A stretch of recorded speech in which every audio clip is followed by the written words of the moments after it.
وما خلقت الجن والإنس إلا ليعبدون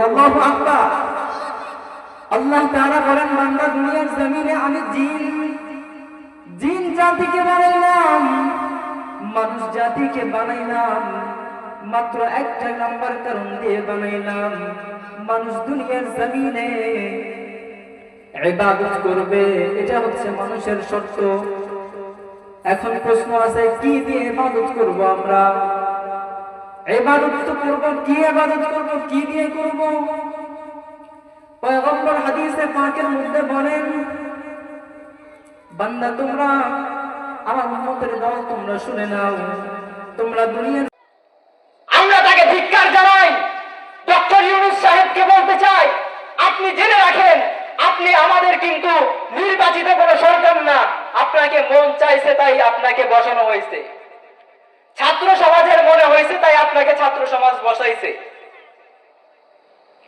আপনি ভুলে যাবেন না এটা 90% মুসলমানের দেশ এদেশে যদি কখনো কোনো নাস্তিকের মুরতাদের বাচ্চারা আল্লাহকে নিয়ে নবীকে নিয়ে আল্লাহ তাআলার কোরআনকে নিয়ে কটূক্তি করতে চায় তাদেরকে দাঁত ভাঙা জবাব দেওয়া হবে কথা বলেন ঠিক কিনা الحمد لله الأكرم الذي خلق الإنسان وكرمه وعلمه من البيان ما لم يعلم فسبحان الذي لا يحصى امتنانه باللسانه ولا بالقلم ونشهد أن لا إله إلا الله وحده لا شريك له لا جد له ولا ند له ولا مثل له أما بعد فأعوذ بالله من الشيطان الرجيم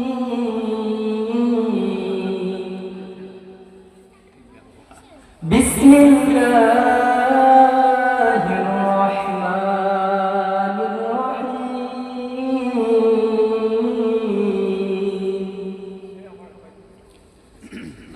وما خلقت الجن والإنس إلا ليعبدون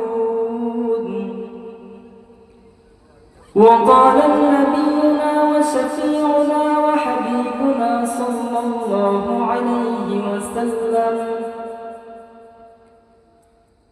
تركت فيكم أمرين لن تضلوا ما تمسكتم بهما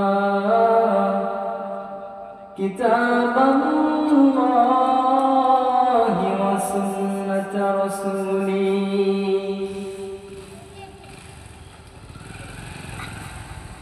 صدق الله مولانا العظيم وصدق رسوله النبي الأمي الكريم ونحن على ذلك لمن الشاهدين والشاكرين والحمد لله رب العالمين يا ربي صل وسلم دائما أبدا على حبيبك خير الخلق كلهم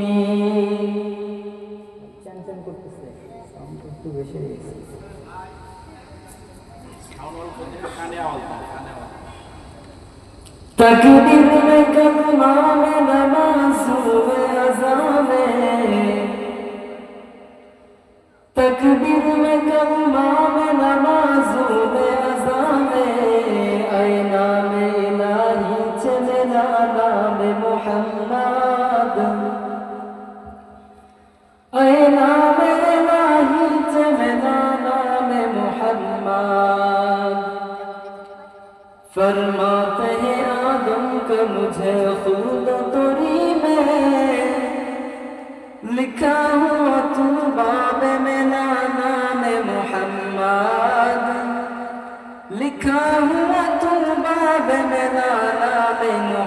मुहम्मद।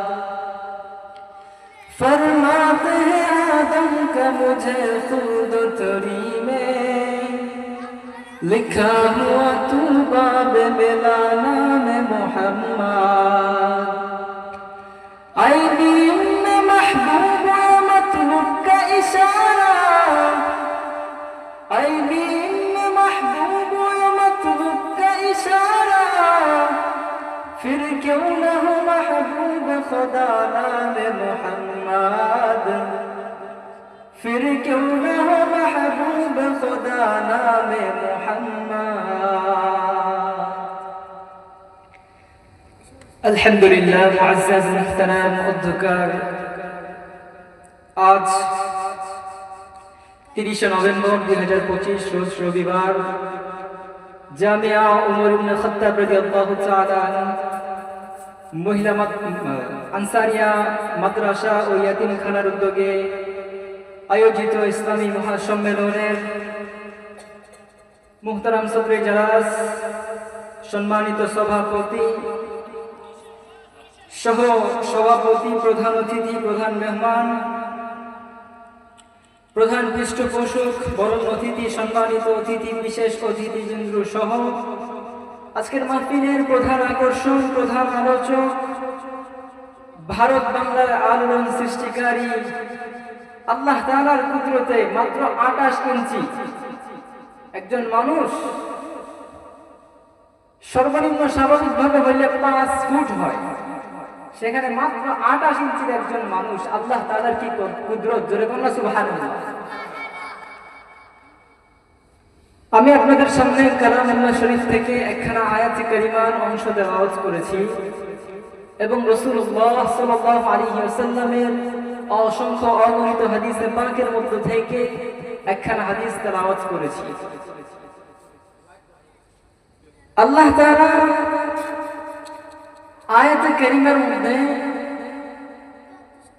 সমস্ত মানুষ এবং জিন ইনসানকে নিয়ে একটা ওয়ার্ডার করছে।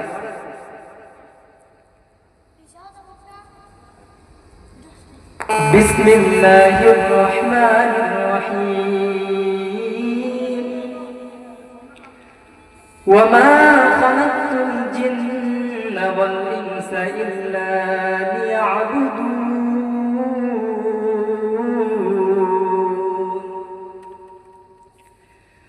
আল্লাহ পাক রব্বুল আলামিন তার কোরআন কালামুল্লাহ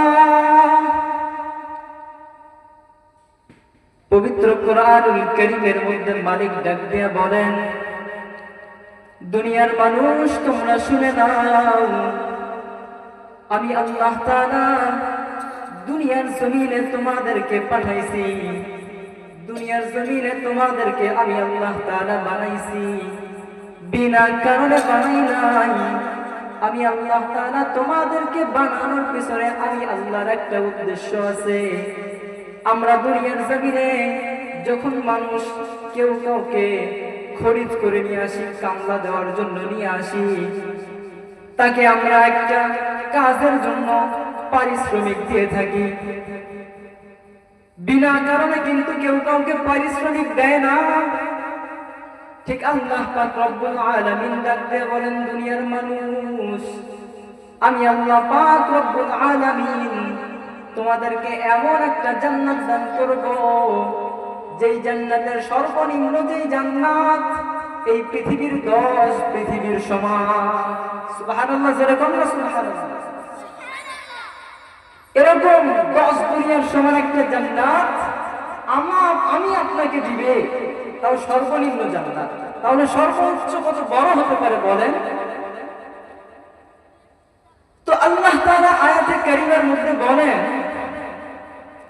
ওয়ামা খালাকতুল জিন্না ওয়াল ইনসা ইল্লা লিয়াবুদুন, আমি আল্লাহ পাক রব্বুল আলামিন দুনিয়ার জমিনে যে তোমাদেরকে বানাইলাম, বানানোর পিছনে মানুষ এবং জিন জাতিকে বানানোর পিছনে কারণ হচ্ছে দুইটা।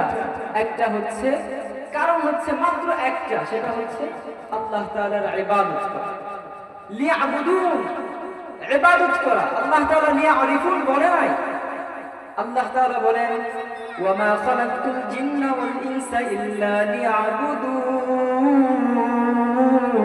আল্লাহু আকবার। আল্লাহ তাআলা বলেন বান্দা দুনিয়ার জমিনে আমি জিন জাতিকে বানাইলাম, মানুষ জাতিকে বানাইলাম মাত্র একটা নাম্বার কারণ দিয়ে বানাইলাম, মানুষ দুনিয়ার জমিনে ইবাদত করবে, এটা হচ্ছে মানুষের শর্ত। এখন প্রশ্ন আছে কি দিয়ে ইবাদত করব আমরা? ইবাদত তো করব, কি ইবাদত করব, কি দিয়ে করব? পয়গম্বর হাদিসে পাকের মধ্যে বলেন বান্দা তোমরা আমার উম্মতের দল তোমরা শুনে নাও, তোমরা দুনিয়ার জমিনে ইবাদত করবা তো ঠিক আছে, ইবাদত করার পিছনে তোমাদের দুইটা উদ্দেশ্য, দুইটা কারণ নিয়ে ইবাদত করতে হবে, দুইটা জিনিসের দ্বারা তোমাদেরকে ইবাদত করতে হবে। এই দুইটা জিনিসের অপর যদি তোমরা কোনো জিনিস নিয়ে ইবাদত করতে চাও তাহলে সেই ইবাদত আমি আল্লাহ তাআলার কাছে গ্রহণযোগ্য হবে না। এই ইবাদত আমি আল্লাহ তাআলা জান্নাতে তোমাকে নিয়ে যাবে না, বরং জাহান্নামে যাইতে হবে। এখন দুইটা জিনিস কি জিনিস? পয়গম্বর বলেন তারাকতু ফীকুম আমরাইন লান তাযিল্লু মা তামাসসাকতুম বিহিমা কিতাবাল্লাহি ওয়া সুন্নাত রাসূলি। বান্দা ইবাদত করবা, এক নম্বরে তোমাকে খেয়াল করতে হবে ইবাদত করার দিকে আল্লাহ তাআলার হুকুম আছে কিনা, কিতাবুল্লাহর ওয়ার্ডার আছে কিনা, কিতাবের মধ্যে সেই ইবাদতের কথা আছে কিনা।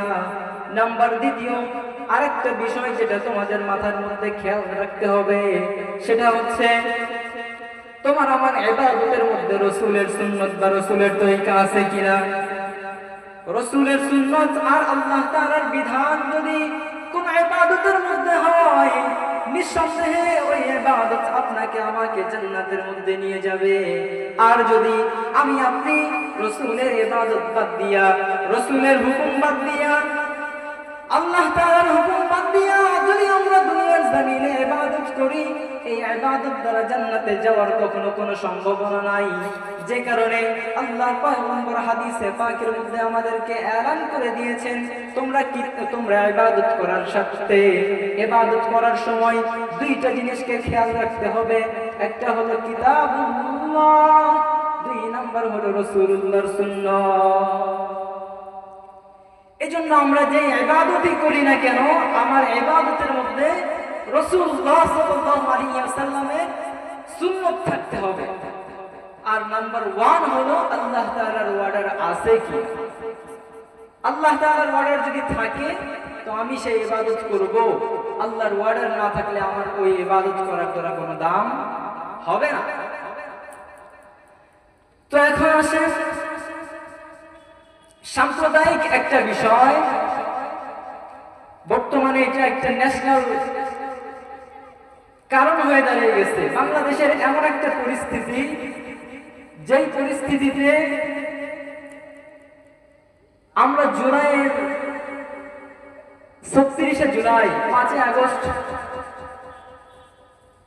একটা স্বাধীনতা অর্জন করেছিলাম ফ্যাসিস্ট সরকারের কাছ থেকে। অর্জন করার পরে এরকম আমাদের মধ্যে চিন্তাধারা ছিল যে আমরা ইসলাম ধর্মের 90% মুসলমানের দেশ, এই দেশে আমরা যা আমাদের ইচ্ছা হবে আমরা সেই রকম ভাবেই করতে পারবো, আল্লাহর বিধান কায়েম করতে কেউ আমাদেরকে বাধা দিবে না। কিন্তু কি হলো, এই যে একের পর এক চলতেছে, আল্লাহ তাআলাকে নিয়ে কটূক্তি করা হয়, রাসূলুল্লাহকে নিয়ে কটূক্তি করা হয়, আল্লাহর কোরআনকে অবমাননা করা হয়। অথচ বাংলার মানুষ আজকে নিষ্ঠুর। বাংলার মানুষের মধ্যে কি পরিমাণ ঈমান, যে ঈমান তাকে কিনারা দেয় না যে আমার রাসূলকে অপমান করা হচ্ছে। রাসূলের জন্মদিন পালন করার ক্ষেত্রে বাংলার মুসলমান একদল আছে, দেখি আমরা মিলাদুন নবী পালন করার জন্য রাস্তার মধ্যে দৌড়ায় এবং কেক কাটে, এমনকি র্যালি করার জন্য দৌড়াইতে থাকে। অথচ রাসূলের অপমান হয় সেখানে তাদের অন্তরের মধ্যে কাঁপে না।